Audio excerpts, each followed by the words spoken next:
There is a widespread global malaise, particularly among millennials and younger, about the state of the economy, a fear that the future won't be better. Decades of wealth inequality and crony capitalism and dysfunctional governments have really disillusioned younger people about their future. And in that spot, like, a lot of people are willing to gamble rather than learn about the saving technology that is Bitcoin. How's everything going? I don't know, man. It's been a wild couple months. Not just in Bitcoin land, but in America, the land of the free. America's interesting right now. It is. Things are happening. Oh, they are. They are happening. And, I think, look, regardless of what you may or may not think about the Trump administration, I do think it's healthy to have some disruption every once in a while. I feel like Totally. There's a way you can argue, and I certainly believe in on a lot of issues, that basically the same cohort of people has been in charge of the United States government, like basically all the way back to George H.W. Bush. Sort of the same basic foreign policy, the same like monetary policy, the same, financial regulation with some event-driven changes, but again, mostly the same group sort of driving things. And so personally, I like a little disruption. I know that that does mean some things might get broken along the way. Hopefully not too many. And hopefully if they do get broken and they shouldn't be broken, they get fixed after. But yeah, I'm liking it. It's good to see the pendulum start shifting back the other way. I think it was getting pretty weird out there. Yeah, exactly. But we're recording now, Alex. We have the second best rapper in Bitcoin here. Thank you for joining me. Who's the first best? Razzle Khan. Oh, that's true. The Crocodile of Wall Street, very talented individual. Also, I have to shout out our friend Captain Youth, also probably my favorite rapper in Bitcoin. El Captain Youth. Great rapper. Well, you'll always be my favorite for that rap on stage at CheatCode last year. Thank you. Are you coming back? Yeah, I'm coming back to Bedford. I'm excited. It's going to be great. We had a lot of fun last year. That was a great time. I know it's going to be good again. It's going to be good. We've got a lot planned. But I kind of interrupt you, Flo, then. We were talking about Trump. No, it's all good. What do you think of the first 3-4 weeks of his presidency? Have you been disappointed that things haven't gone the way that Bitcoin has kind of hoped it would? No, I haven't been disappointed. And one thing broadly I think about his presidency so far, not just in Bitcoin and crypto policy, is how fast they're moving. I think it's almost like a shock and awe campaign. I think that's making it really hard for his opposition to mobilize. I think it's obviously part of a calculated strategy, right? Like, he's talking about finding fraud in the U.S. AID, and that was a huge controversy, pausing all aid. It's all over the front page, and then it was like, bam, meeting with Netanyahu talking about new policy towards Gaza. Then it's renaming the Gulf of Mexico to the Gulf of America, like all this stuff that would have been weeks of headlines. He's compressed into only 3 weeks so far. Has been, I think, clearly part of a strategy of just pushing everything all at once. Look, on crypto, he gave a full and unconditional pardon to Ross Ulbricht on the first full day of his presidency. I think he had actually only pledged to give clemency to Ross Ulbricht during the campaign. So that was even more than he had pledged, right? Clemency says, you've served your time, you can get out of jail now. Full and unconditional pardon means basically your crime and conviction is wiped away, right? So, and he did that on day one. He did the executive order. They set up the working group. They said they're going to investigate the stockpile. There's a whole bunch of more stuff on legislation they want to advance, and stuff emanating already out of the SEC. So I think they've done a lot already. I think, markets in general, but in particular crypto and also specifically Bitcoin markets, are very impatient, right? It's less so among the Bitcoiners, but them too, and us too, but also broad cryptos like to the moon, when moon, right? And I think, unless President Trump had said, we will establish a strategic Bitcoin reserve and buy a bunch of Bitcoin, the market was going to sell off on that EO, and it did a little bit. I think similarly, David Sachs gave this press conference on the Capitol in the Senate with the key committee chairs in the House and Senate. And big run up from like 94 to 102K Bitcoin into that, and then a sell off after it, right? And it's like, actually, if you listen, it's an extremely bullish and even historic press conference given in Congress, and yet market was disappointed at that moment. And I think it's like, unless David Sachs had, again, said he was going to buy a bunch of Bitcoin, unless Trump had taken the oath of office with his hand on the Satoshi's white paper, like, markets are always trying to price in advance. And so it's almost no matter I think if you take a step back and look at what they've already done, there's no way to be anything but bullish. But, markets tend to get ahead of themselves. I'm curious on your take on David Sachs, because I've not quite figured out what I think of him just yet. Because with his VC firm, they've invested in some really good Bitcoin companies. Like they invest in River, Lightning Labs. I think they invest in BitGo. There's quite a decent list. But then at the same time, I know he has big exposure to multi-coin capital. And is he a shitcoiner, or is he going to try and push shitcoins into the strategic reserve? That's a good question. I mean, I think in terms of the strategic reserve, if you read that language, it says explore the potential creation of a national digital asset stockpile potentially comprised of coins seized by the government. Again, there's a lot of potentiallys doing a lot of work in that statement. It also says to establish criteria to determine what, if anything, should be held strategically. I think it's pretty hard to argue that a lot of assets beyond Bitcoin would meet any reasonable criteria that group may set. And again, remember, the group is not random or industry crypto people. It's the Secretary of the Treasury, the Attorney General, the Homeland Security Advisor, the SEC and CFTC chairs, right? Like, it's the Commerce Secretary, right? And so I think I'd be surprised if the government strategically holds any long list of assets. But even if they did, I after the EO came out, I printed one version. It's not the definitive list, but a list of the digital assets that the U.S. government currently holds. And sure, there's a long tail there, but like 95+% of it is Bitcoin, right? So even if they held everything that they have, the $1 million of sand tokens or whatever it is, right? Like, it would still be almost exclusively Bitcoin, right? So I don't know. There's a lot of time for that to happen. And I think there was an interesting thing when David Sachs did give that press conference, and the last question, the one that at Capitol Hill with the 2 senators and the 2 House members that chair the House Ag and Finance committees and the Senate Banking and Ag committees, which are the key committees for regulation for financial services overall. He made a point. The very last question from the reporter was, what about the strategic reserve? Might it go in the sovereign wealth fund that had just been announced at the time? And he said, well, in regards to the sovereign wealth fund, you're going to have to talk to Treasury Secretary Commerce Secretary Howard Lutnick about that. But our group has been tasked with evaluating the feasibility of the creation of a Bitcoin reserve or a digital asset stockpile. And then he went on CNBC like an hour later and said the exact same thing: Bitcoin reserve or a digital asset stockpile. The EO doesn't say Bitcoin reserve. It says national digital asset stockpile, right? To me, Bitcoin reserve is a subset in this lingo. Like, I know that we think stockpile means hodling the coins you have, no matter what those coins are. Reserve means something more, right? And that by saying digital assets and not Bitcoin stockpile, then maybe everything's on the table. And I think that is true semantically based on the language the government is using, this sort of like neutral language. But by saying Bitcoin reserve or stockpile, digital asset stockpile in both the press conference and on CNBC, he knows what he's doing. He's making a specific distinction there. It doesn't mean that you might not have more assets, but it does mean that he is very well aware that the concept of a Bitcoin reserve is a separate concept from a digital asset stockpile, right? And he was making very clear to say that. So I think the odds are very high that at a minimum, the U.S. government ends up hodling a fair amount of Bitcoin. Whether or not, a bigger question is, do they buy it or do something like what Cynthia Lummis wants to do, Senator Cynthia Lummis from Wyoming, or do they only hold the Bitcoin and get rid of everything else?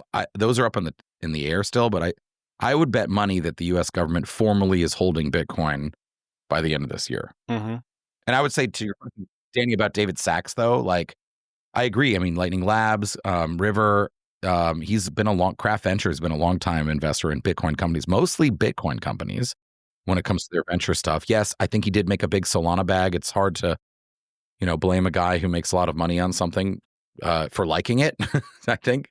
But I don't think he looks to be taking this quite seriously. I think if you watch him speak, I've been very impressed with his ability to absorb and portray the seriousness of a presidential appointment like this. So I think they're gonna establish some kind of criteria, and then they're gonna run stuff through it.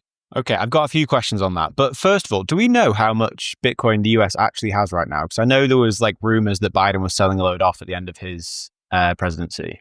Yeah, I mean, I think the best argument's about $20 billion. The best assessment, I think that's a lot. Mm-hmm. It's a lot. I think one of the piles, I don't want to say stock, but one of the piles of Bitcoin that people thought maybe the government was selling was this individual X Silk Road coins. But they haven't moved. So it is possible that if it was already held at Coinbase, and now they do use Coinbase, I think through an RFP that had been done, they probably also had been using Coinbase, but for a long time, I think the marshals also self-custodied. I think if Coinbase already has the coins in custody, it is theoretically possible that Coinbase could extend credit to the government and let them sell without the coins moving on chain. But I mean, I'm looking at it's 198K of BTC at a minimum. That's, well, assuming this tagging is right. There could be more that's not identified or that they've never said, right? But that's currently worth, $18.9 billion.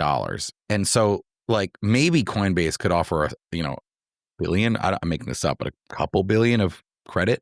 I mean, someone's got to sell coins. If it's not those coins, Coinbase got to come up with coins to sell. And then pretty soon, say, hey, you've got to actually settle with us and send us the coins. Theoretically, maybe if it was all the coins, then Coinbase could simply reledger from their custody to themselves. It's possible, but I think more likely they haven't sold at this point. I thought when those rumors were flying around in December and early January that maybe the Biden administration was rushing to sell them before they left office. I don't think that happened, is my personal guess. It is hard to know when stuff is behind like a centralized exchange wall, right? But I don't think they've sold it. And back to the start of this conversation, is that including Razzle Khan's coins? Yes, that is including the Bitfinex coins. So I think if you take those out, it comes down to only 30 or 50,000 Bitcoin. I have to check. It might be 120K BTC. Yeah, I think that's what was started. The Bitfinex is owed. So okay, call it 80,000 Bitcoin. Yeah, there was a ruling, there was a filing made by the U.S. Marshals in court, in October or November, where they were beginning the formal claims process for those coins, where the government said they think they're not aware of any legitimate claim holder to those coins other than iFinex, which is the parent company of Bitfinex. So you have to assume the government, somebody comes in and steals your watch, Danny, and then they find it. Usually they give the watch back. They don't sell the watch and give you what they think the value of the watch is. So presumably they will return those coins, which is also interesting because, of course, that's Tether. We're talking about the parent company of Tether. So that will be interesting. But yes, you have to assume in my book that those coins are not eligible to be part of the stockpile. Yeah, that makes it. Tether just keep winning at the moment. But going back, you were talking about the sovereign wealth fund there. From what I took from that was that you think there's going to be a separate Bitcoin stockpile reserve, whatever. Do you think they're also likely to have Bitcoin in the sovereign wealth fund if that gets started up? When President Trump signed the executive order in the Oval Office to create the sovereign wealth fund, Treasury Secretary Scott Bessent was on one side and Commerce Secretary Howard Lutnick was on the other.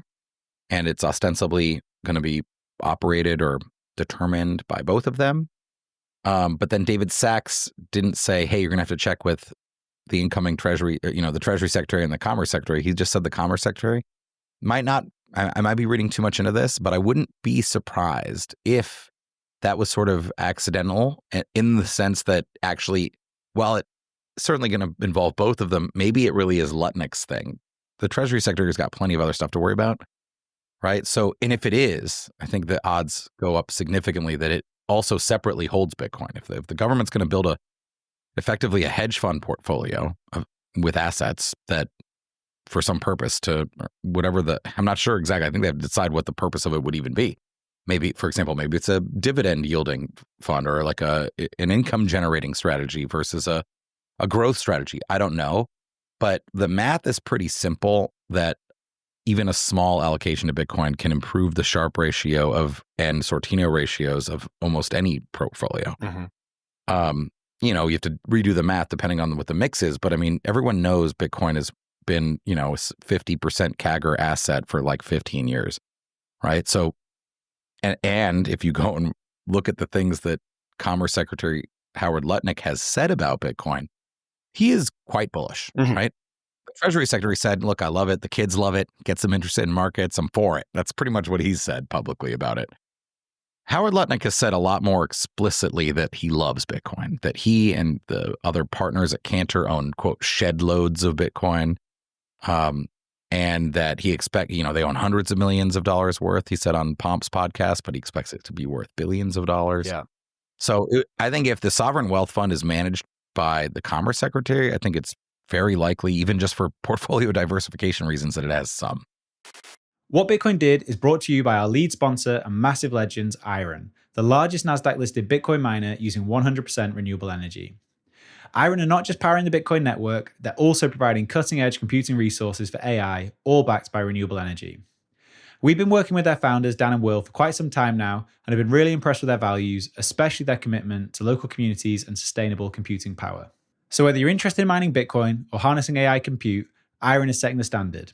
To find out more, head over to iron.com, which is IREN.com. This episode is brought to you by River. There are many places to buy Bitcoin, but there's no exchange like River.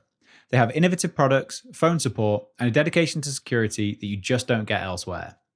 With River, buying Bitcoin is easy. You can set up zero-fee recurring buys to automatically stack sats, and River also lets you earn daily Bitcoin interest on your cash balance that outperforms most high-yield savings accounts.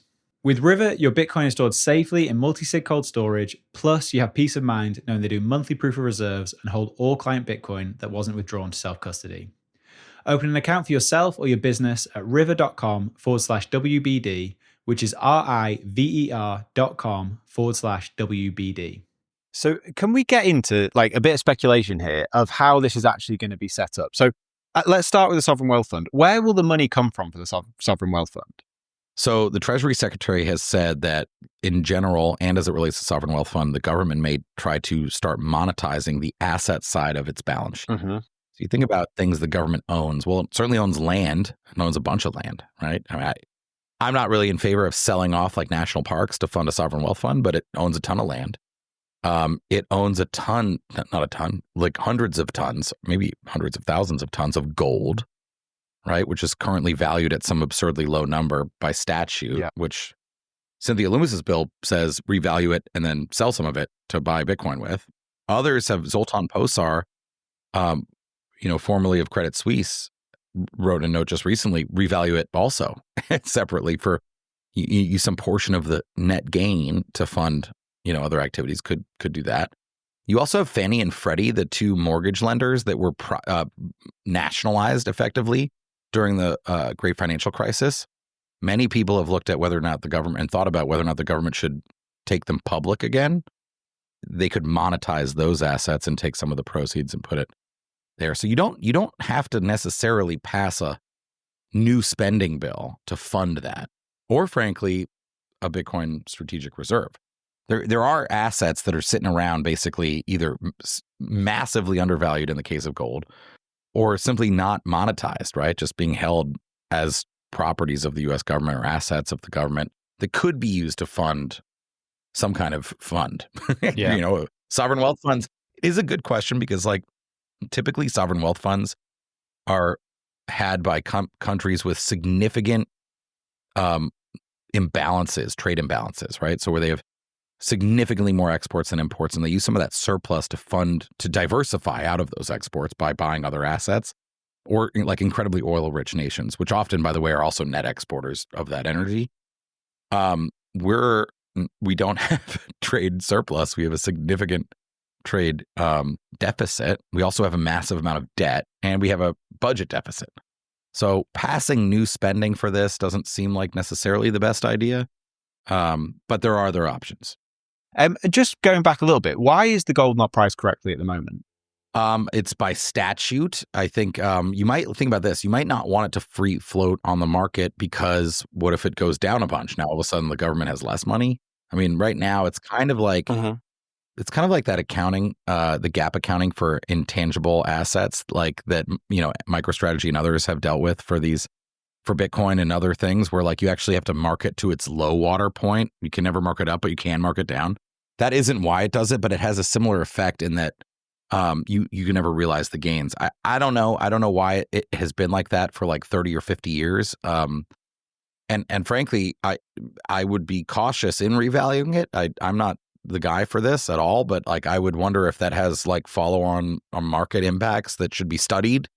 If we just like raise it from whatever it is, like $47 an ounce or something to like 3,000, like you just do that in a stroke of a pen. I mean, it shouldn't actually affect the market value, the market cap of gold, because presumably the U.S. government stores of gold are counted in the above ground circulating supply that people use. Those numbers, those estimates from like the World Gold Council, presumably that's included. You're not changing the supply of gold. You're just saying, well, ours is worth $800 billion more than we said it was, it turns out. So I'm not sure. I don't know why it happened like that. It does seem on its face to be very stupid. And so, I know others have noticed this too. Michael Saylor has also suggested dumping the gold and buying Bitcoin with it, demonetizing your enemy's network, he said, or the traditional legacy network, and capitalizing the network of the future, is what he said to me. And I mean, okay, that's taking it a step further, but Cynthia Loomis has also proposed revaluing it, right? Like I said, Zoltan Posar just proposed revaluing it. So it's an idea people are talking about. Can we talk a bit about Saylor? Because he's had meetings with, I don't know if it's with Trump directly or the Trump administration, but he's obviously fighting on the Bitcoin side of things, but the Trump administration's also been very close with Brad Garlinghouse, who can go fuck himself. Who do you think they're paying attention to? And do you think the fact that these like shitcoiners are in the ear of the people in the administration is a big issue? Well, for Saylor, I mean, he's definitely been around. He was at the inauguration, right? He was at the crypto ball. He's posted photos with, I think, both Eric and Don Jr. I think he's smart and knows, that they like Bitcoin and that he likes Bitcoin, and politics is, the art of the possible, and it's about networking and relationships. I mean, look, it's not just Ripple. I mean, the president has sold NFTs. He sold multiple times, multiple collections of NFTs. He sold ordinal NFTs. He has when I say he, I believe what I mean is the Trump organization. Yeah, I think he has very little to do with this. I also think he doesn't have that much to do with it, but he has World Liberty Financial, the DeFi protocol, and then application, and now also official Trump coin and official Melania coin, Solana meme coins. He's speedrunning the crypto process. He likes Bitcoin. When he came to PubKey, he said, Thomas was like, thank you for you signing some stuff, like autographing some posters and stuff. And Thomas was like, Mr. President, when you're done, we have some gifts for you. And he's like, great. He's like, I want Bitcoin, right? But he did call them crypto burgers until Mike Germano shouted out from off camera, they're Bitcoin burgers. So look, I think I don't know. It's still early, right? There's no external facing advisory council yet. I think there are likely to be non-Bitcoin maxis on that council. That's a reality. I think, I don't know who those will be. All we have so far is this working group, which is exclusively like cabinet and senior government officials. I personally don't think it matters so long as his policies are supportive for Bitcoin and certainly not in opposition. Just like we don't want government like picking and choosing winners and losers between Bitcoin and other assets and traditional assets. I also don't think it matters that much. Like, I mean, ETH BTC is down 50% since the SEC announced they were going to approve the Ethereum ETFs. So, I mean, did it matter? Like, I think Bitcoin can win in the marketplace alone. It doesn't need what we want. I mean, in fact, I would prefer that. I don't want to be a person who's lobbying the government to be like, my coin is better, you should hurt their coin. I just don't care, really. I sort of think, like, let people do what they want. It's like Saylor said. He said, Trader's going to trade, hater's going to hate, short's going to short, long's got to be long. Everybody can do their thing. That's fine. Right? Like, to me, I just don't really care if like Ripple or other assets that Bitcoiners don't like are not persecuted. Like, let's have them be. There's an unlimited supply of altcoins, and the supply is only growing. Something like 50,000 pump.fund coins are launched on Solana like every day still, right? It's an insane number.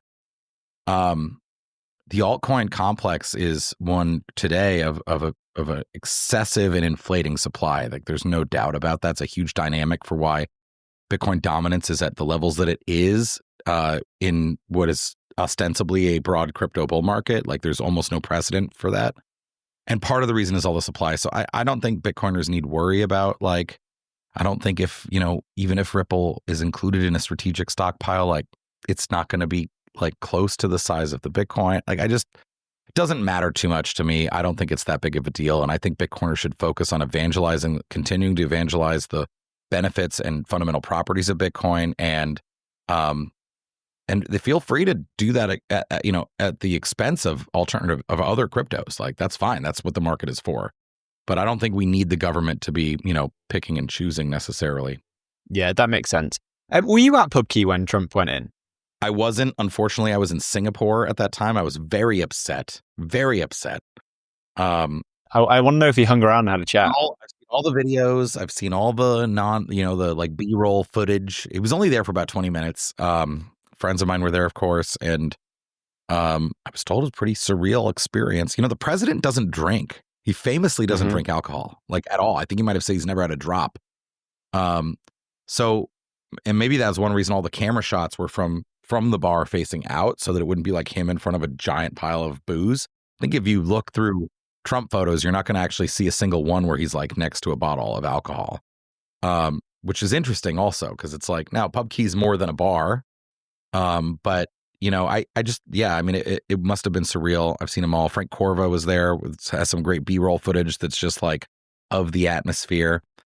I wasn't there. Gosh, it's a regret of mine. I'm upset that you brought that up, Danny. That must be like the only night you've not been at PubKey in the last 2 years. Yeah, I am. I'm known to be a regular. That's true. I think you have the record for being kicked out of PubKey. Is that still correct? That is not true, Danny. Okay, one time I was cut off, but that was a Christian from Brains' fault. I just happened to be standing next to him. All right. Well, I mean, what are you going to do? You go to a bar enough times, like, sometimes there's some mishap. All right. They just always seem to be around you, Alex. But let's talk about the executive order, because there's a few ways that this could happen. BPI have obviously pushed for, in their executive order bill, it was to dip into the exchange stabilization fund. The other option is that this may end up going through Congress. What do you think the most likely outcome of this is at the moment? I think they will probably recommend a stockpile, and I think if it's single asset, it's most likely going to be Bitcoin. I think it could be multi-asset. Like I said, though, if you go down the list, there's really not. I mean, you got $18.9 billion of Bitcoin and a couple $100 million of ETH, and after that, it is like nothing. Right? It's a couple. I think the next like three biggest holdings are all various stable coins. I think the stockpile is quite likely. I don't think that they will use the exchange stabilization fund at the Treasury for this at all, is my guess. If they do more, I think Congress, it'll be something, along the lines of what Senator Cynthia Lummis has proposed. That seems like a better outcome to me anyway, because obviously the issue with an executive order is the next president could come in and change it. Whereas if this goes through Congress, it's much more robust. Yeah. And if the president does do that, if he creates a stockpile or buys it in some way, without congressional support, approval, legislation, then he will have also set the precedent that the president can order the messing around with these assets, investing them in certain ways. If you have a totally different person, they could change the entire fund to ESG linked funds or assets, right? Like, just so I mean, you always want, if you can, something more durable, like even not just legislation, ideally bipartisan legislation, no matter what the issue is, right? I mean, Social Security is. People from both parties, obviously, Americans of all types, love Social Security, and they don't want to get rid of it. So no one will touch it. They used to call it the third rail of American politics, like in the subway, because if you touched it, it would kill you, right? And so theoretically, any issue that you want to have long-term durability as government policy, you want it to be a third rail of American politics. And the only way to do that is by legislation, and ideally like bipartisan legislation. What do you think the sort of the average American on the street is going to think of all this? Because obviously this is a huge topic within Bitcoin. We care about this. I'm not even American and I care about this. But when the US government, or if the US government goes out and is spending money on Bitcoin instead of on its people, do you think there's going to be big pushback for that? Or do you think people are just oblivious to it? No, there could be pushback. I think anytime Congress spends money, there's pushback from various factions, and sometimes many factions. I think it's not very common that like all of America pushes back on something that Congress passes, because usually in that spot, Congress doesn't pass it. Mm-hmm. I think all spending has plenty of criticism. So whether it's for this or anything else, I mean, look, if Congress votes for it, it's going to be because the politics make sense. So, if you get 2/3 of Congress voting for a Bitcoin reserve, which, by the way, I don't think is likely, but if you did, it would probably reflect the fact that that was politically, possible. Yeah, fair enough.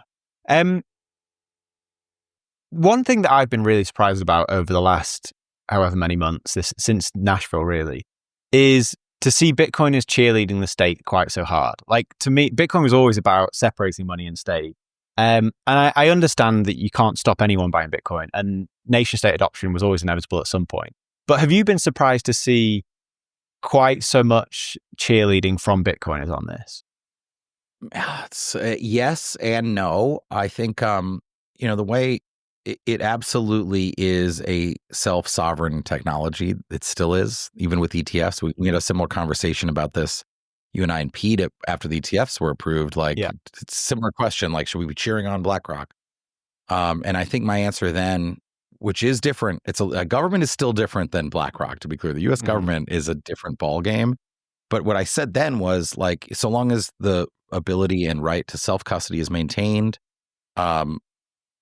and accessible, then Bitcoin's not a proof of stake system. Sure, maybe the largest holders, like, in their ability to do fork choice selection stuff, could give very large holders an outsized voice in a debate about the future of Bitcoin. That is possible, but that the real answer was to orange pill BlackRock and make sure that they're our biggest advocate rather than push them out. And I haven't seen any real risk of the ETFs in any real way yet show any sign of being a threat to Bitcoin. Government is different. It is materially different, right? It has the power of the purse. So it can print unlimited amounts of money and allocate. Well, I mean, Congress, even if you take the printing out, can allocate so much money that we owe $37 trillion. It also has, the power of coercion, right? It has military and law enforcement. It's a lot. It is different. I mean, I'm not surprised, and at least for now, I don't think it's bad. I do think if it becomes bad, then we have to be very vocal, not even just vocal, to become activists, like on any topic. I still personally believe that government can do things that are good.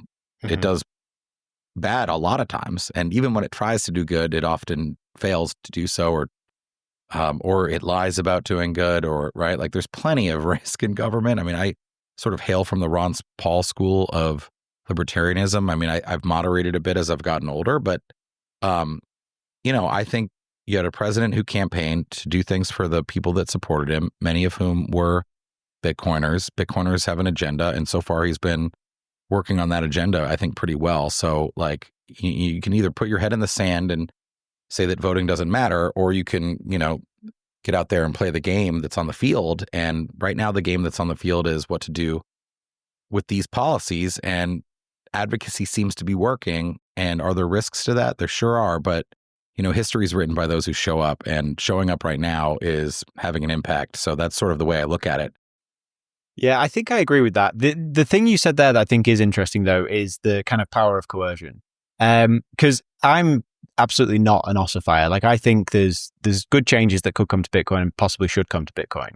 But if we get to the point where we're looking at forking Bitcoin to bring covenants in, or upvolt, or whatever it might be, Lola Leitz raised a good point in this, that then becomes like a national security issue for the United States. And seeing what they would do in that moment is something that I would be nervous and interested to watch.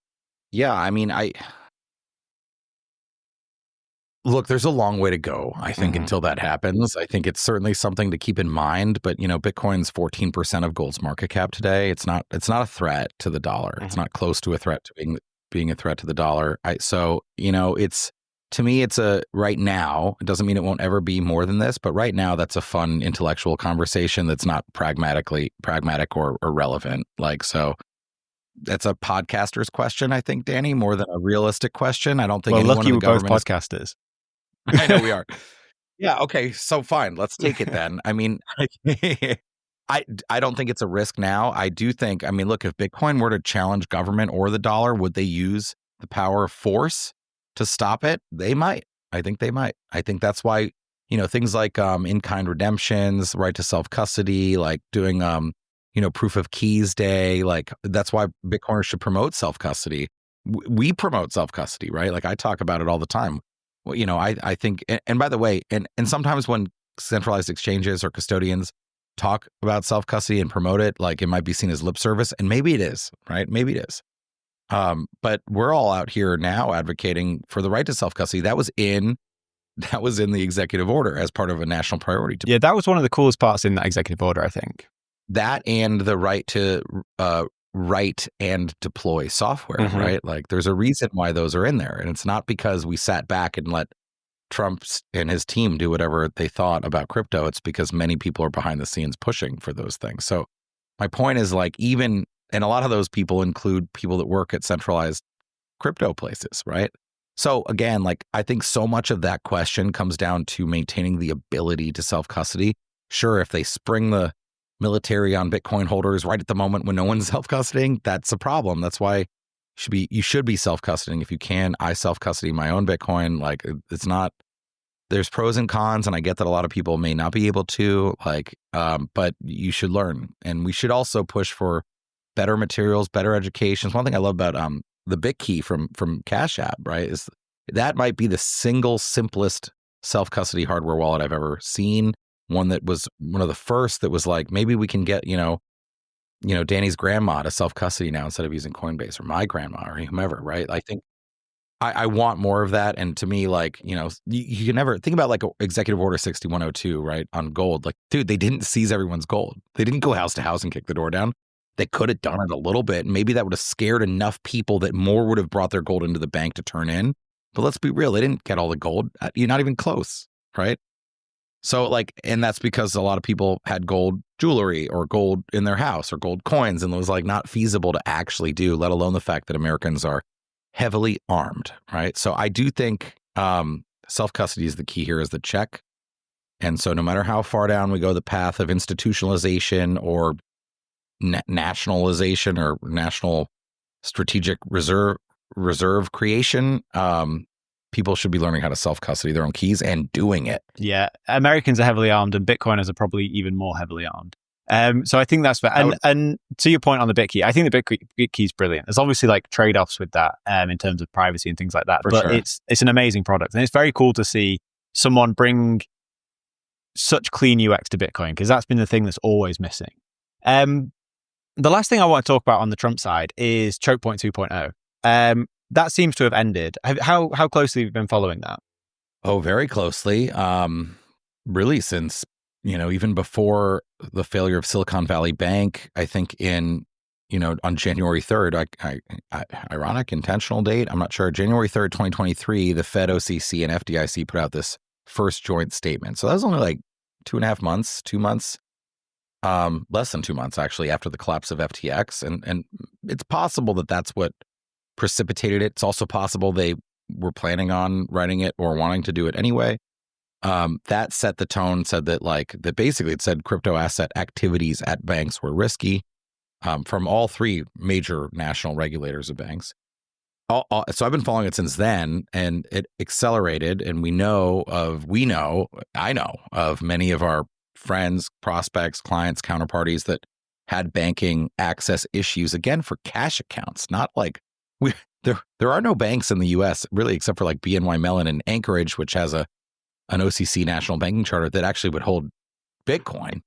So when we talk about it, we're talking about Danny's What Bitcoin Did startup or media company isn't able to pay its employees in cash because they're oh, Oh, no problem. Open a business checking account. Oh, wait, your business is related to Bitcoin? Like you can't have a cash account for it's a normal business. It just happens to do Bitcoin. Well, what Bitcoin did in its previous iteration, we had our bank account closed because we received payment from a Bitcoin company in fiat, but just because they were a Bitcoin company, we had our bank account closed in the UK. And that's the thing. It wasn't even we're not even just talking Bitcoin exchanges. We're not even saying wires in and out that are affecting deposits and withdrawals of fiat to and from exchanges.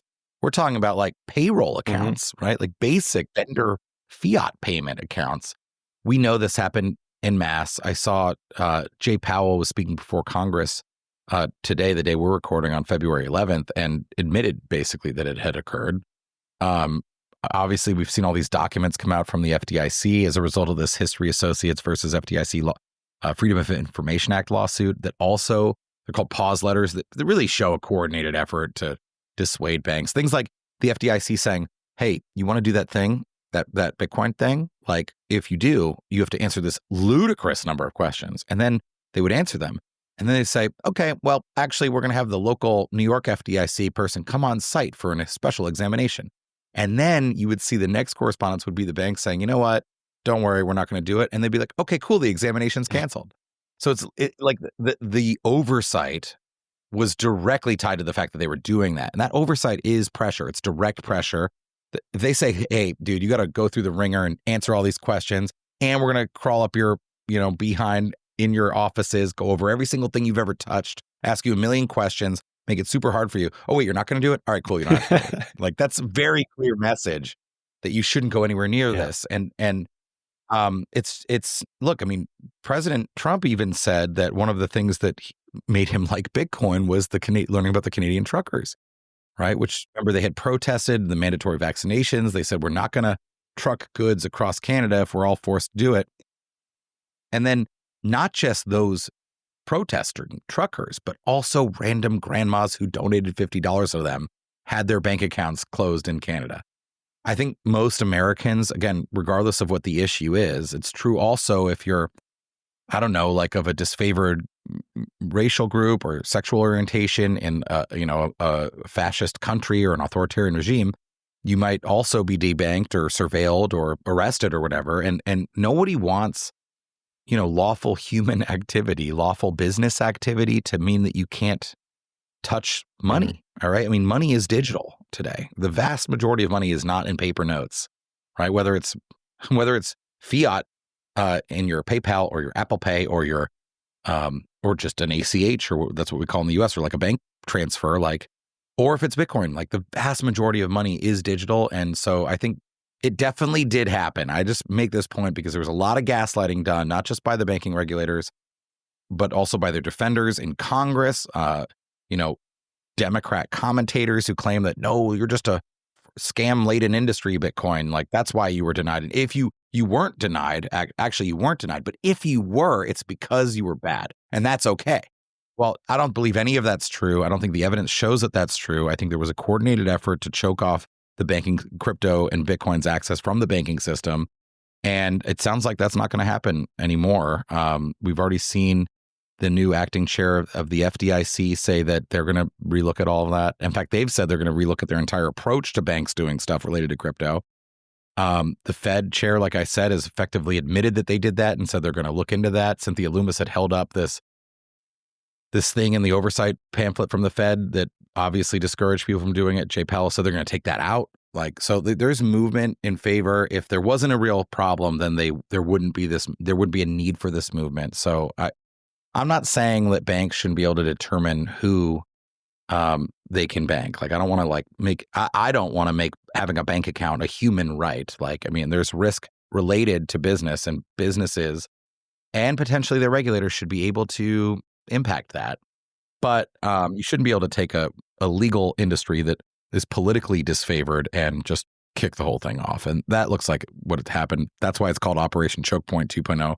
Because the original one was called by the government Operation Chokepoint, and it was also... That was to do with gambling, wasn't it? Gambling, payday lending, gun manufacturers. Again, we have a Second Amendment in America, protects the ownership of guns. But if you make one, you can't have a bank account. Like, we're talking about like Smith & Wesson. Like, we're talking, again, totally legal businesses, just at the time deemed too risky to allow to, participate in capitalism. So I hate it, and I think it might be over.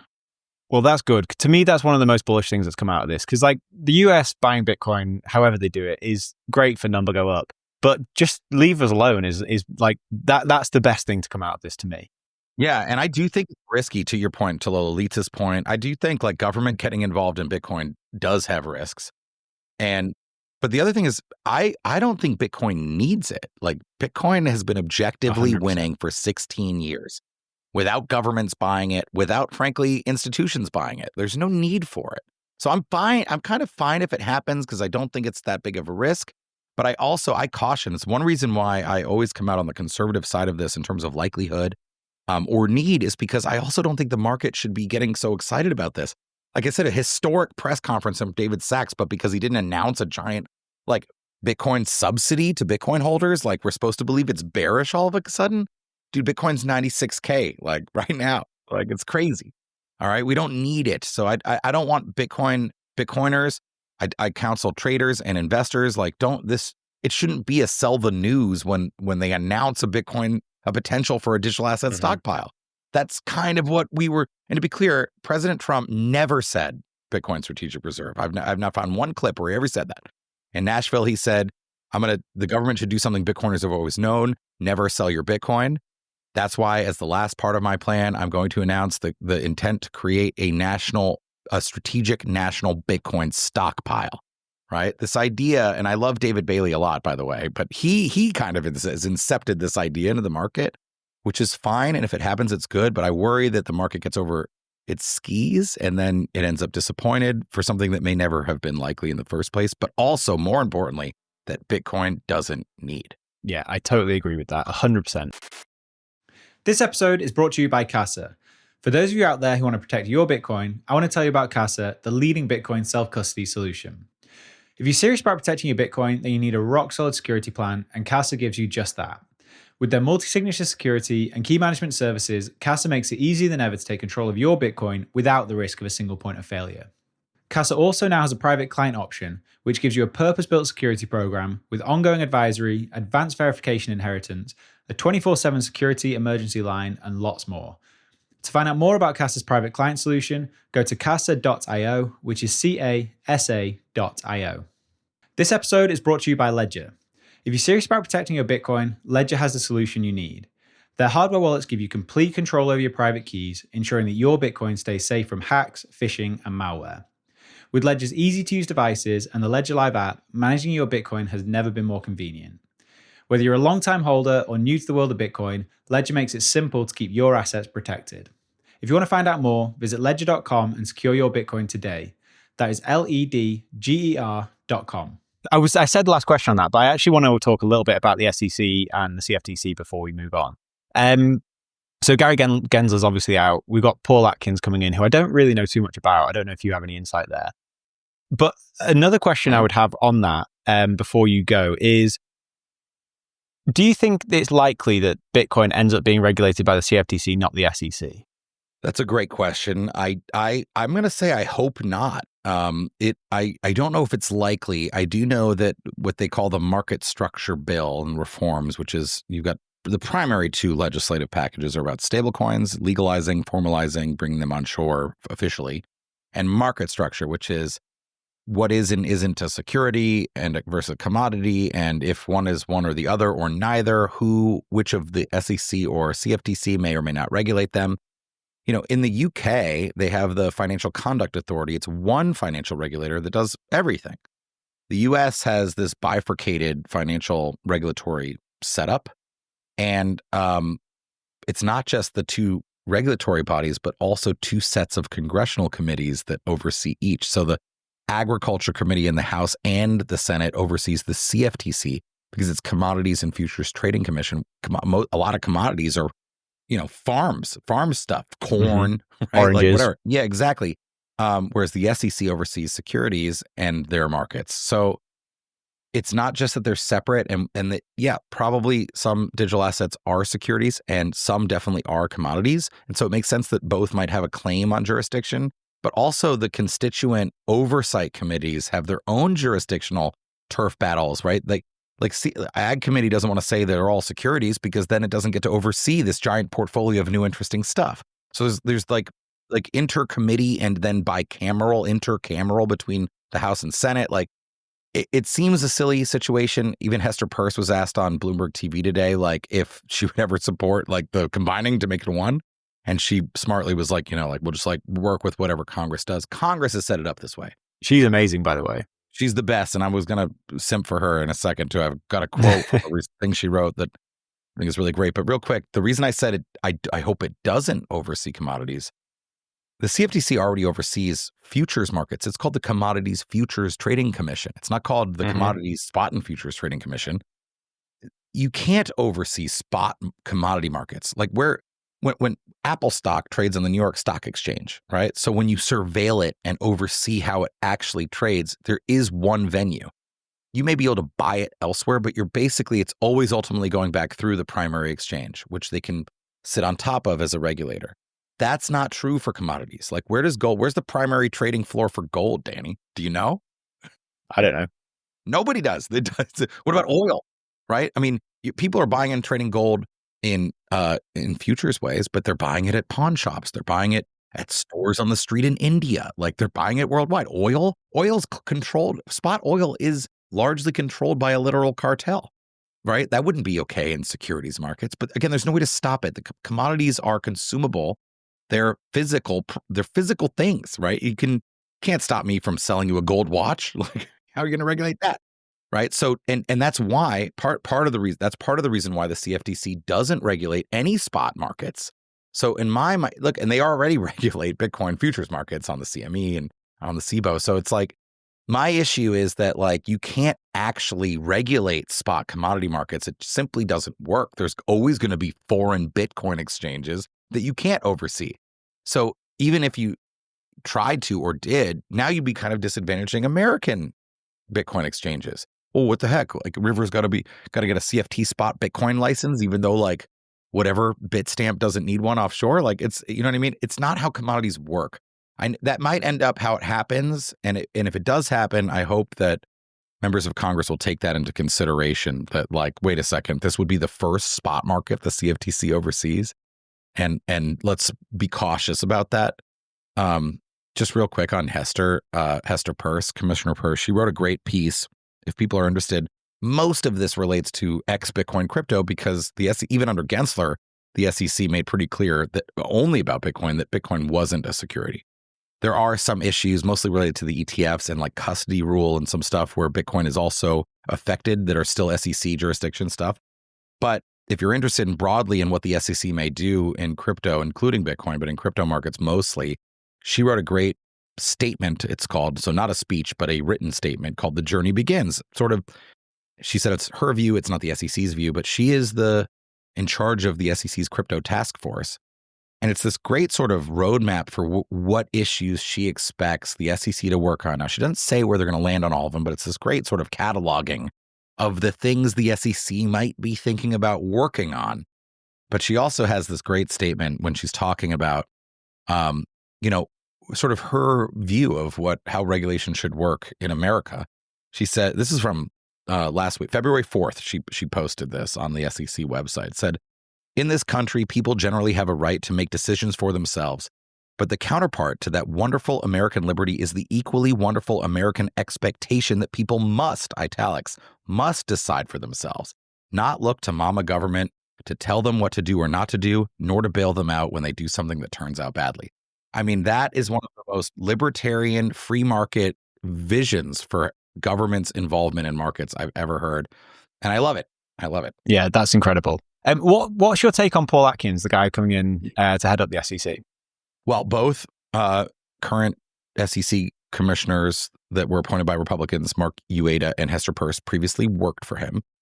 He's also a former SEC commissioner. And look, I mean, for years, he built up a great financial regulatory compliance consulting firm called Potomac Advisors that many financial companies and crypto firms have used as an advisor. So we think that he'll be quite good, I think, in general. And if he wasn't going to be good, you wouldn't see Mark Ueda and Hester Peirce moving already, right? They clearly like either know what he wants or have talked to him, right? It's not, you wouldn't like do a bunch of stuff and then he probably won't be confirmed until, March or April. I think, but I think Gary Gensler was confirmed like sometime in April of 2021, and same thing with Jay Clayton in 2017 was until about April.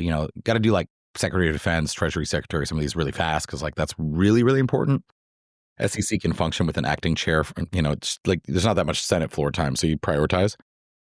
I don't think you would see them start acting already like they have without Paul Atkins in the seat if like they didn't know that he was sort of of the same mind as them.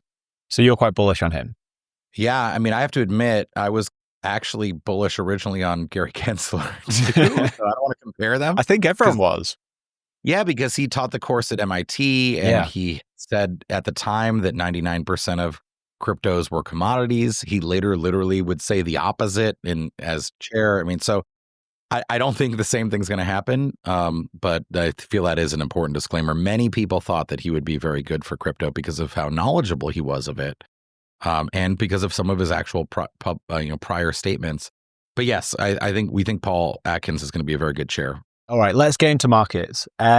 So maybe just a really broad oversight to start with. What have you made of this cycle so far? Because one of my favorite things to track is like this cycle compared to 2017, and they seem very similar.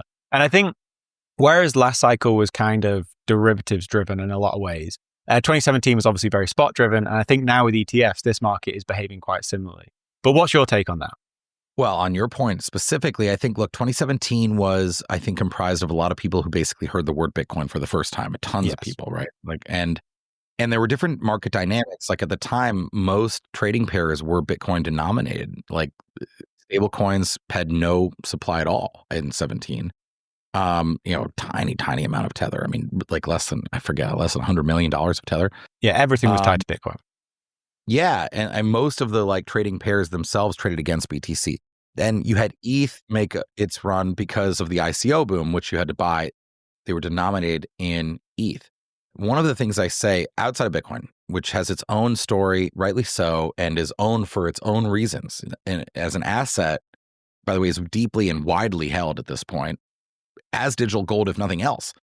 But other tokens, typically, it's not so much that like the ETH price goes up because people are using Ethereum. It's mostly because people want to buy things on Ethereum that are denominated in ETH, right? So like the 2021 run, I personally think a large amount of Ethereum's like performance that time was because of NFTs, because Jimmy Fallon was holding up a Bored Ape NFT. And if you wanted to buy one of those things, you had to go and buy ETH, right? Similarly, in 17, if you wanted to do those ICOs, you had to go and buy ETH, or actually you had to buy Bitcoin, then trade it for ETH, and then use the ETH to buy the ICO. Very common, right? This time, there's not a lot of stuff on ETH that normal people want to buy, right? Unfortunately, in my view, but for better or worse, last 24 and still kind of now in Q1 of 25, other than Bitcoin, the other hot sector was meme coins, and that was mostly on Solana. And it's not because Solana got a lot of usage. Solana trading fees are low. It's not like the network revenue is what's driving the value, right? It's not that fees are high, because a lot of people think, oh, if L1 fees are high, that'll accrue to the token. No, it's because the meme coins are denominated in SOL. So if you want to buy $1,000 of Trump coin, you have to buy, for the most part, $1,000 of SOL, right? And that's where the demand, in my mind, has been coming from. So in some ways, it is similar. Like if you have Bitcoin as its thing, and there are, by the way, I think most humans that are in markets at all have heard about Bitcoin this time. Yeah. But if we think about the institutions that are coming in, it's kind of like they heard about it for the first time because they finally have an ETF or something they could touch. And that's a little similar to 17. And similarly, like the meme coins being denominated in this L1 asset, driving value for that L1 asset is kind of similar to the ICO era in 2017, driving demand for ETH. So I see a parallel. I don't know if that's the parallel you were saying. I would say Bitcoin dominance did get high sort of at the tail end of that 2017 bull run. You can see that spike, but I do think in a lot of ways the cycle is different though. In particular, because of Bitcoin's like dominance so early in the cycle. I think that's one thing that makes it different. I don't know if there is a cycle separately. I think now with the volatility's way down, like on longer time frames, still plenty volatile, to be clear, Bitcoin. I think the ETFs provide sort of much more resilience on dips and possibly a little bit more resistance on moves higher. Although I think if you look, the best data we have shows that the ETF buyers are mostly hodling. Like it's not a lot of like really fast money. Yeah, there's been very few like net outflow days. Yeah, I mean, not that many. Even on giant, I think one of the biggest was that like early August when the Japan yen carry trade sort of unwound. There have been big days, but like, not like over time. I mean, it's not like if you look at a rolling average, it's almost positive the entire time, right? Like, so I think the institutionalization alters it materially for Bitcoin. I think, like I mentioned this at the beginning, that like the ETH BTC ratio is down 50% since the Ethereum ETFs launched. I think there were some people that thought, well, if Ethereum got an ETF just like Bitcoin did, then it would have similar performance, like that maybe the institutions or individuals who bought the ETFs would buy a market cap weighted amount of the ETFs. Well, I say, look, I'm 100% Bitcoin because I'm only touching the ETFs and that's the only one there is. But once there's ETH, then I'll be like 60-40 or 70-30 Bitcoin ETH. That has not happened, right? And I think there's actually different reasons for that. It's not necessarily because ETH itself isn't appealing, but it's because Bitcoin really has distinguished itself as separate from this rest of this blockchain economy as its own asset, a whole separate thing, right? And there's good reasons to own it. And those good reasons aren't really related. There might also be good reasons for investors to own other things, but they're not related to they're not in competition with the Bitcoin reasons. And if you look in mainstream society, like what value has X Bitcoin crypto really delivered? And I'll give you, I think there's two things basically so far that have some version of product market fit. Obviously, stable coins, I think, are widely used. There's over $200 billion worth of them. And just separately, like I'm not on a full Bitcoin standard. I do have to pay bills and stuff in dollars still. And I've sent even domestic wires, domestic ones, where the money just disappears for like 14 hours and you just hope it arrives, right? A stablecoin transfer is significantly better than that. But even regardless of whether you think it is, I think the market has clearly shown that it values this as a payments upgrade for dollars. And the other one I would say is DeFi. Now, I think DeFi, sort of, I'm going to say blue chip DeFi. I think my Bitcoin Magazine friends might be mad at me for saying that, but there are like, swaps. There are lending facilities that have consistently worked without major issues for years now. The main issue I have there, and why they're not at the top of the list, is that there aren't really that many good assets in there. It's mostly just these other cryptos. And in some cases, like really, really useless cryptos, right? Like meme coins are in there, right? I think if you got better assets on blockchains, then the applications of DeFi could be quite useful to society, right? Like if you could get like, Apple stock or something, or like, and you're starting to see it a little bit, again, stablecoins being one example, but there's also like US Treasuries or Franklin Templeton and BlackRock both have money market funds on chain.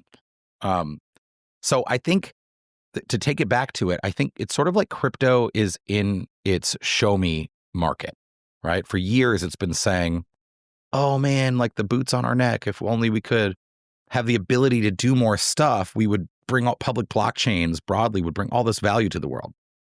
It's kind of like the dog that barks at the car and then it finally catches the car and it doesn't know what to do. It can't drive the car. Can it? Now it's got to drive the car. And I think there's a real risk that, especially over the next 6 to 12 months, that when given the chance, crypto might fail to deliver anything useful, right? Bitcoin, again, outside of this. So I think that really, and then you got competition between Solana and ETH. And if Solana were to flip ETH, do you know how bearish that would be for everything outside of Bitcoin? It'd be like, wait a second, it really isn't Bitcoin and ETH. It's Bitcoin. And then whatever else they're doing over there. So I think there's some aspect to that. And I think that is contributing to Bitcoin outperformance, that there's so, now that the boot's off, what are you going to do in crypto? You're going to say, oh man, like we haven't been able to like show you how great we're going to be, like, because you've been oppressing us. And then we're like, okay, well, free reign now. Have at it. Yeah, now have at it. And we're like, oh, actually, we need more time. It's really stupid. And I'm not putting the nail in these other things. I think your audience will know, and I hope it comes across, that I really love Bitcoin, and I think there's other interesting stuff in crypto, but I personally really only own Bitcoins, and there's a reason for that. But my point is like, crypto has to deliver now. I think Bitcoin has delivered it. There's some dispute and debate about what it is. Is it a medium of exchange? Do we care that it's in institutional portfolios and maybe on government balance sheets? Maybe it shouldn't be, like we talked about. Maybe it should be only self-custodying, right? Maybe whatever. But like, people fundamentally understand Bitcoin so much better than they do the rest of crypto. And crypto has made so many big promises about decentralizing this or that. And it's true. Some of it hasn't ever been. I was saying putting stocks on the blockchain. A lot of people think that's a dumb idea. That's fine. The fact is, no one's really been able to try. And I think they're going to be able to try to some extent. So now it's like put up or shut up. Like, yeah. And I think that might be proved to be a bad idea. That's what I'm saying. Or at least in like, I say 6 to 12 months, I'll give everybody a little bit of time. But I mean, yeah, now the dog's got to learn how to drive the car. And what if it can't? And I think it's pretty high likelihood that it won't in the near term. And so you'll continue to see Bitcoin outperform and sort of maybe dominance go even higher. I mean, I don't see any reason. I had thought maybe with all the regulatory pivot that we expected and that it still looks like is coming, I had argued that like it, before the election, that it might be uniquely more net beneficial to Ethereum at all because, again, after all, Bitcoin was already a commodity. So changing what is and isn't a security or relaxing or widening the definition would mostly help other stuff more. Yeah. And that should theoretically make the ETH BTC ratio finally find a bottom and go higher. Haven't seen that yet. Now I'm attributing the fact that we haven't seen it yet to people who are like, well, wait a sec. Sure, maybe ETH is helped, but like, why do I need it? Yeah. Do I even need that thing? They've got to deliver applications people really want to use. And even more than that, to my point, I think they need assets that people want to buy that are denominated in those coins. And we don't have many of them. So one of the other interesting dynamics in the market at the moment that I've not quite got my head around is, we'll get onto institutions because that's interesting, but with retail, how big an issue do you think the unit bias in Bitcoin is? Because that's something that I have kind of attributed the meme coin thing to. It's that like when you go and you look at Bitcoin, it's $100,000. Most people just think too expensive, I can't do that. Instead, I'll just be a nihilist and go and punt on meme coins. Yeah, I do think it matters. I also think it's not just the unit buy. It does matter. I think people, they want to get rich quick. And I think, we saw this with Dave Portnoy. What a good example. You saw that Portnoy, I mean, the guy fumbled his Bitcoin bag that Marty helped him get, actually lost the hardware wallet, then bought it again and was mad that he bought it at 40 instead of 30 or 60 instead of 50, whatever it was. Obviously, if he'd hodled, he'd be up huge still, but he didn't. I think he sold for a loss when it was going down, like around FTX, like he said.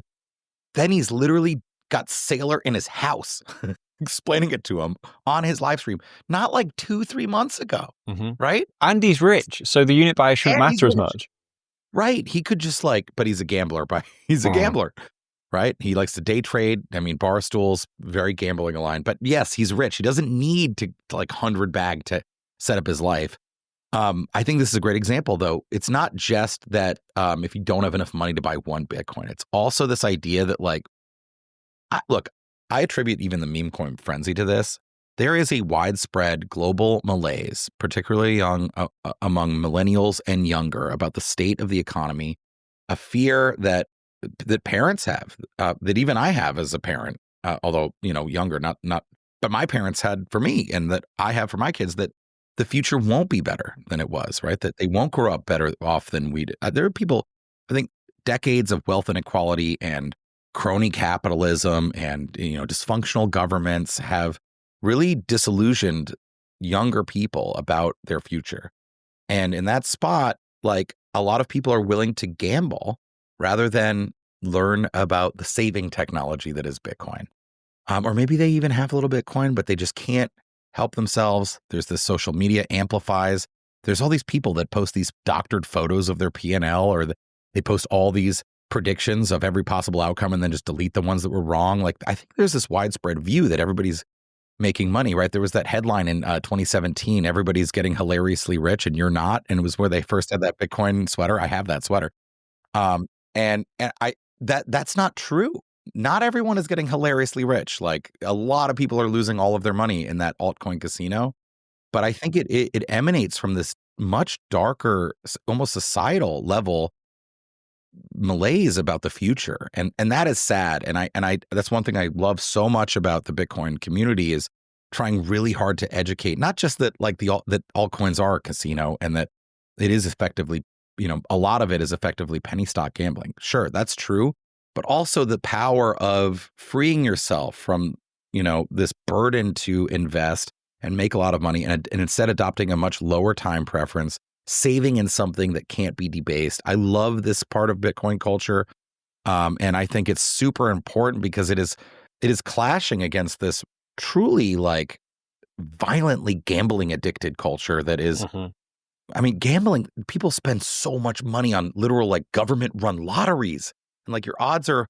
It's you have a better odds of hitting a BitX solo mining block than you do at winning a lottery, but yet people still do it. So. But this is why it's hilarious when people go, "Oh, you just held Bitcoin from 2017. That's so it's so easy. You're so lucky." People who think holding Bitcoin is easy are just tripping. They really are. I mean, it's gotten easy now, but I had to go through multiple psychotic bear markets. And dude, American Hodl talks about this so well. Dude, it's not easy. It's literally.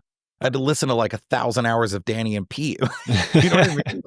I'm sorry. This is an obsession, though, right? And took years of dedication and confidence building. And you had to, how I know if it drops from 100 to 50 that I'm not going to sell? Because I watch it drop from 69 to 20. Because I watch it drop from 20 to 3, right? Because I watch it drop from 1,200 to 250, right? That's and by the way, a lot of people sell those bottoms on the first. It takes losing money a lot to. So it is a gauntlet that you have to run through, and so it is not easy. And it's, did people call you, Danny, when we were hitting 100K, like normie friends from your past life to talk to you about it, or have they already given up on that? Some, but I think less so this cycle than ever before, which is really. And again, I think I put that down to unit bias and people just thinking I missed the boat now. But I think the calls I've had this time have been probably 50% of the calls I would have had last time. Yeah, I wonder if it is unit bias. It's possible. I think people always think they've missed it. I mean, I thought I missed it. Yeah. So if you're listening, I really don't think you missed it. I don't think BlackRock and everybody is getting into it. They don't think there's only a 30% gain left in it. I mean, nor do I. I mean, it's only 14% of gold, and it's a significantly better asset than gold, even for what gold is used for, I think, in my opinion, and in many opinion. But the other reason I think is dude, my high school buddies called me 5 years ago, even 7 years ago, to ask about it. And I told them to buy, and they either did or they didn't. They don't even bother asking me anymore. They already know they screwed up. They should have listened to me in 2017. I was telling everybody I knew in 2017. And, so I think and by the way, now they probably do think they've missed it again. Right. But I'm guys, Bitcoin was 16.5 just 2 years ago. January 2023, Bitcoin opened the year at 16.5K. So honestly, we're going to be complaining in a year and a half. We're going to be on this pod. I'm not predicting that timeline, but very likely that there's going to be headlines Bitcoin crashes to 140K, right? We already had them a couple of weeks ago. I got a question from a reporter. They were hey, do you have any color? Why is Bitcoin crashing to 97K? And I was okay, it is my job to have color for that. And I do. But just think about that. Just say that to yourself out loud. Look in the mirror. Bitcoin's crashing to 97K. Just say it. Isn't that amazing? Yeah. And same thing in 5 years, we'll be oh no, Bitcoin's crashing to 200K or whatever. I'm just saying it's a fixed scarce asset. So they never stop printing. Even if nobody else adopted it, it's going to it should go up. Just like gold, over a long enough time frame, should go up. And Bitcoin is much scarcer than gold. Last thing I want to close out on is the institution side, particularly on corporations buying Bitcoin. Because one of the things that I'm both really bullish on and kind of medium term bearish on, I think will be very funny to see play out, is companies trying to copy the MicroStrategy playbook who don't have a sailor in that company.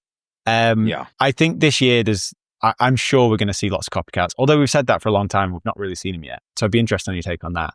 But particularly what happens next bear market is I think a lot of these companies that follow that playbook are going to end up capitulating. But give me your kind of overarching view on that. Well, we have seen a couple copycats like MetaPlanet and Semler Scientific. Yeah. And there's a couple in the altcoin complex doing the same thing. Soul Strategies, I think I've seen, is one that does it, but with Solana. I think there are plenty of good reasons for a corporate balance sheet to own Bitcoin. Not the least of which, by the way, is if you have international trade, it's quite a good trade asset. Like, it's global, decentralized. It's like sending gold with wings. Sure, like a stable coin is potentially also good and will be used for this purpose too. But Bitcoin's depends on where you do business. I mean, you might not be able to send a stable coin to some place. They might not have a way to convert from the stable to their local currency. Bitcoin is traded in more countries in a decently liquid basis, probably than the dollar. It's basically everywhere. So if you're a global company, you might want to hold some for use.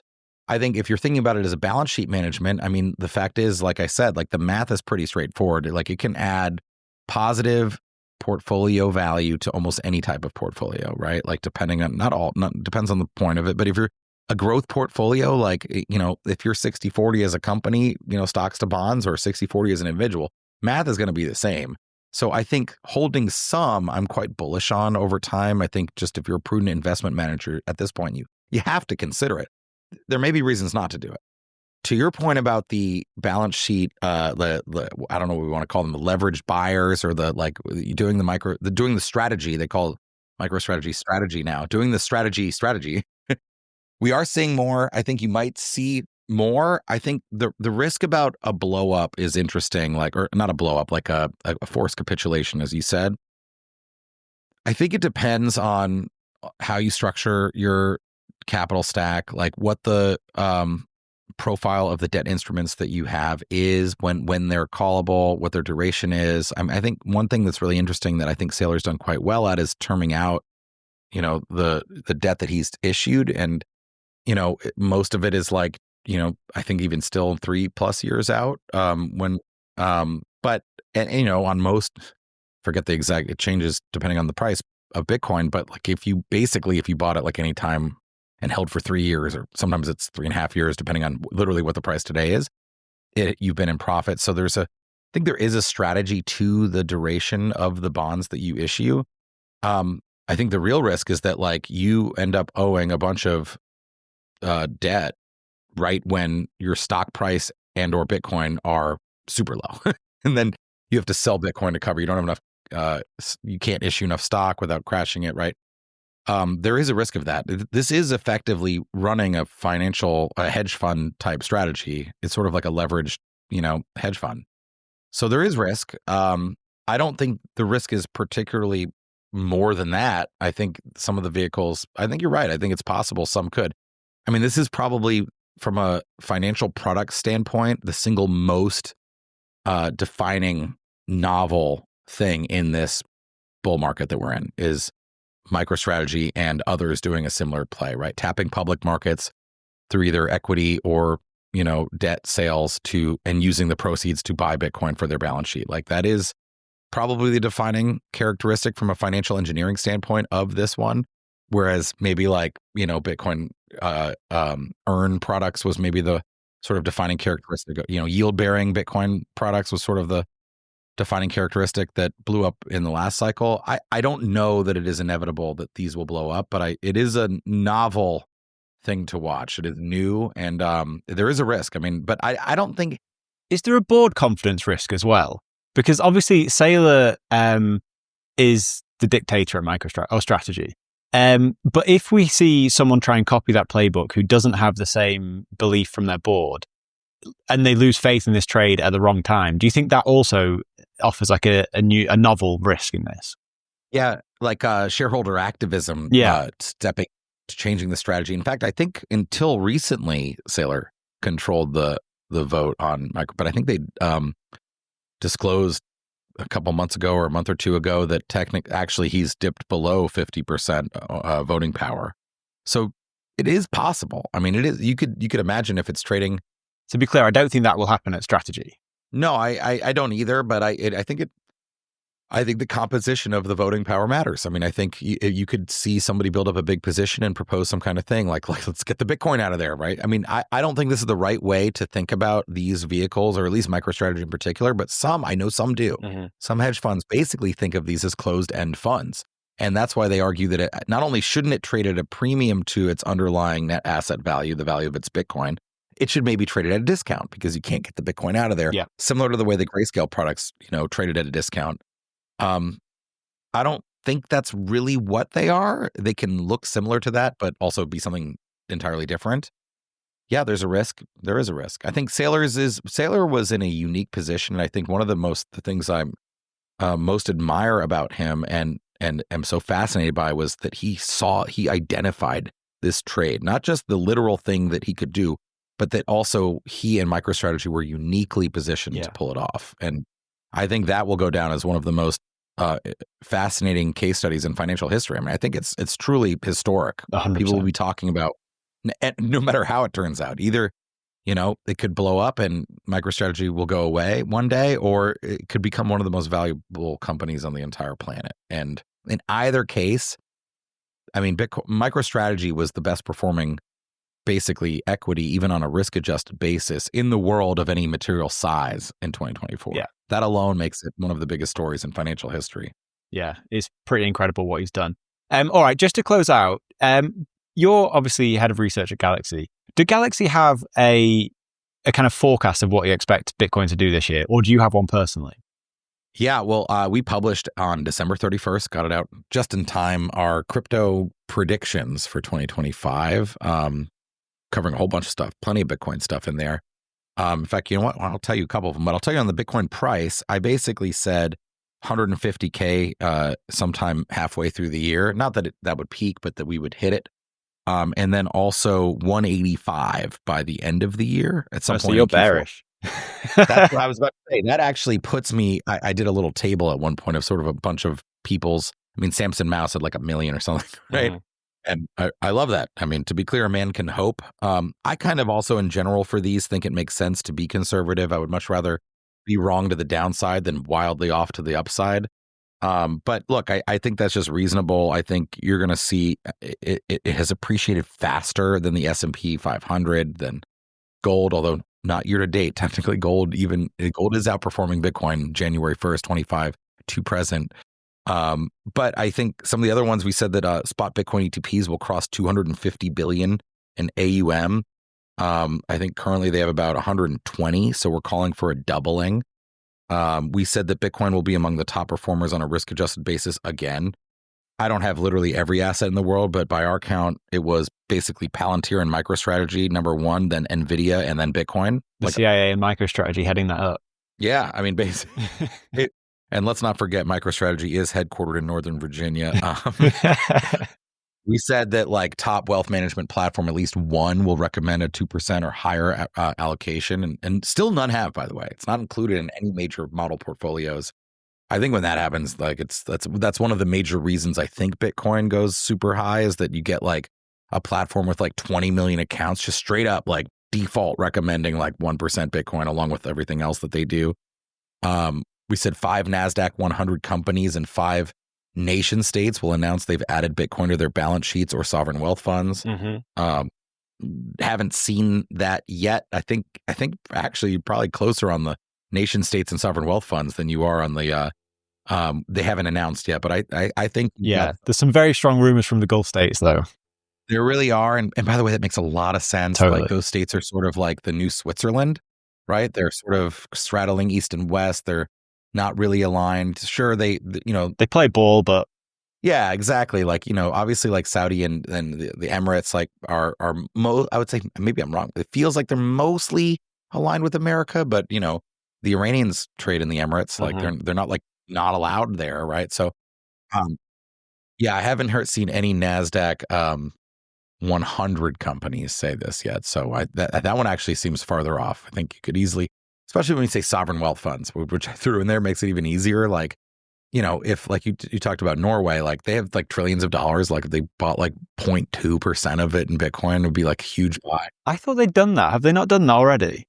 I don't think they own spot or ETFs. They do like, okay. I think they own like Bitcoin mining joint ventures and stuff. Maybe they did, but then they added this wealth tax. I don't know the current status of this. There's been like an exodus from Norway, right? Because they added this crazy tax.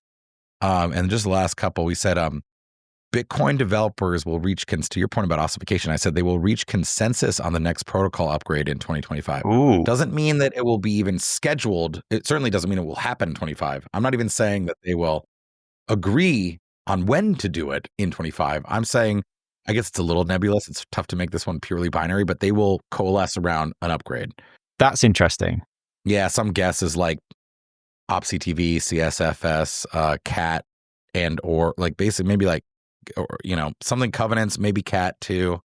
I think if you follow the Bitcoin dev mailing list and stuff, there's a decent chunk seems to be like CTV now is actually, wait a sec, maybe Jeremy was right. Or it's like the more conservative, like one of the better tested sort of covenants ones. And then decent amount of support for CAT. The support for CAT's growing. It's something I don't know enough about, but I need to do a show on that because it seems to be a growing conversation for sure. You do need to do a show on it. It is growing. It's and it's really interesting because it's like a very generalized thing. It just allows you to concatenate like pieces, but it turns out like that power alone lets you do. It's so generalized. You can do a lot of different interesting things with it. Yeah, and the fear is like MEV, right? Well, there could be a MEV separately because of programmability it could introduce, but I think the specific opcode fear was that, well, what if you just like, it's like a Stack Overflow, like you could concatenate like forever, right? Like, but I apparently I'm not an expert in it either, but apparently that's just has been trivially solved. Like you just can put a limit on the amount of concatenations you can do. And then more than half of the top 20 publicly traded Bitcoin miners by market cap will announce transitions to or enter partnerships with hyperscalers, AI, or high performance computing firms. So, it turns out with this AI revolution, all the compute that's needed, well, they need all this data center. There was one industry that's been buying up data centers all over the world and building them and has incredible experience, like running, tens or hundreds of megawatts and sometimes gigawatt sized sites. Yes, ladies and gentlemen, it's your good friends, the Bitcoin miners. But then DeepSeek came along and rugged everyone. Well, it's true. That did scare everyone. I think now people are more realizing that maybe some net future marginal amount of compute might not be needed as much. But most estimates are like, dude, like the US is so short data centers and probably the whole world that, maybe it's like the long future tail that is somehow curtailed. But also, I'm not going to, don't say Jevons paradox. Don't say Jevons paradox. You widen the more cars go down it. It's not usual that like actually it creates more room. We'll just come up with more reasons to use compute, I think. 100%. I also don't believe that DeepSeek built that model off 5 million or whatever they said they did. No, and there's all that stuff about how they actually had like tons of chips back there. They're kind of, I think the US said they were probing whether or not like they illegally or got chips through Singapore or something. I don't know. I agreed. But in any case, that did tell us, and it could be true for ASIC manufacturing too, that we are in this era of like chip manufacturer innovation where you could just see like seemingly out of the blue a step function increase in efficiency that just like radically alters the entire economy. Like that is possible. It's something about this. I mean, in the sort of the thing everybody's thinking about and afraid about is artificial generalized intelligence, AGI, right? Like if that were found, it's like half the economy loses its job in one day, basically, not literally, but so like that I think is what the black swan of like step function increase in efficiency is, I think, what the DeepSeek moment taught me. And it doesn't mean that it was that, but it's like, it's kind of like when the Cointelegraph erroneously posted like in October 2023 that the ETFs were approved and Bitcoin like ripped. And then it was like, oh, wait, that's fake. And it came right back down to where it was. But it showed everyone, wait a second, it like removed all doubt. This is what will happen. Yeah. When it's announced, it's going to moon, right? Like similarly, like when like some step function increase in computational power is announced, people are going to freak out. Yeah, for sure. I said last question, but you actually said something in there that I've got one more. Gold has obviously had a really good year this year, where risk assets have not. Do you think Bitcoin will continue to trade as a risk asset in the sort of short to medium term? Because obviously, like to me and you, I don't think we see Bitcoin as a risk asset, but the broader market does. Yeah, I think it tends to trade. I think when gold revalues, it revalues too. Think about what Paul Tudor Jones said in May 2020, that he thinks gold would have a great year in that inflationary COVID regime, but so would Bitcoin, and Bitcoin would be the faster horse. I think gold has actually been kind of playing catch up to Bitcoin, if you think about it. And sure, Bitcoin is a risk asset. It's thought that way by a lot of people. But if everyone was getting really scared, like Bitcoin's still at like almost 100K, like did it really? Oh, it's down 15%. But like Bitcoin's just more volatile, right? They can overshoot, undershoot. Like I think gold has performed really well, partially and maybe even largely because of geopolitical tension and questions about fiscal dominance in the U.S. market and whether or not our debt is sustainable. And and it's like the known trade when this stuff's happening, right? Yeah, and honestly, like I think people realize that the inflation is not just the current like CPI, like the growth rate of inflation is relatively, and it's coming down, but like it's here to stay. But that you're not going back, right? Like it's a repricing, and you combine that with the uncertainty around tariffs and something certain like gold feels good, and central banks are buying. I think Bitcoin hasn't crossed the chasm. Like the buyer of last resort of gold is significantly larger and more institutional than Bitcoin still. But Bitcoin's base is growing. So I actually think it has been trading much more like a hedging and store of value asset than it ever has. It's still not there like gold is, and plenty of people want to speculate on it. But again, like you're not seeing ETF holders sell really. Like if we look, almost all the sales that even between the 109K like right before inauguration high and now there's a pocket of people that sold or when you look at the coins when they moved on chain, if we put our James, our checkmating hat on, right? Like it's a lot of people still selling from chop solidation from February to the election of last year, right? Selling coins that hadn't previously moved except for between like 50 and 70K. It's like, oh, you didn't sell at 100, you didn't sell at 105. I guess on the third all-time high above 100, you're like, all right, fine, now I'm selling. Okay, right? There was a story today that looked like maybe Binance has been selling some down of its proprietary holdings that probably can have caused some of the top. But again, we're at 97, 98K. Like to me, it's been remarkably resilient. It's tried to go below 90K like 3 or 4 times now and has failed. So like, could it fail again and go lower? It could, but to me, that looks like a pretty decent store of value. Yeah. I saw you took a bet on that it won't go below 90K in February. I did. I bet Quinn Thompson, a good friend from Lecker Capital. I just saw that he's a macro guy. He's been quite smart over the last year for sure. Like, I mean, he was, basically bearish in April and May of last year. And yeah, we mostly went we went sideways to down for like 6 more months. Come like September, October, he got really bullish on Trump winning and was saying that this would be great for Bitcoin. Like, ended up being right about that. Smart guy. I just think that I'm looking at a chart where Bitcoin hasn't been able to crack that 90K. And so like the simplest, the Occam's razor on it to me is like, what, he's going to be right this time? It failed the last 4 times. He could. There's a lot of uncertainty about tariffs and stuff that wasn't there a month ago. But it's also an easy bet. I mean, we bet a steak dinner. It's like, well, worst you case, win either way. Yeah, I win either way.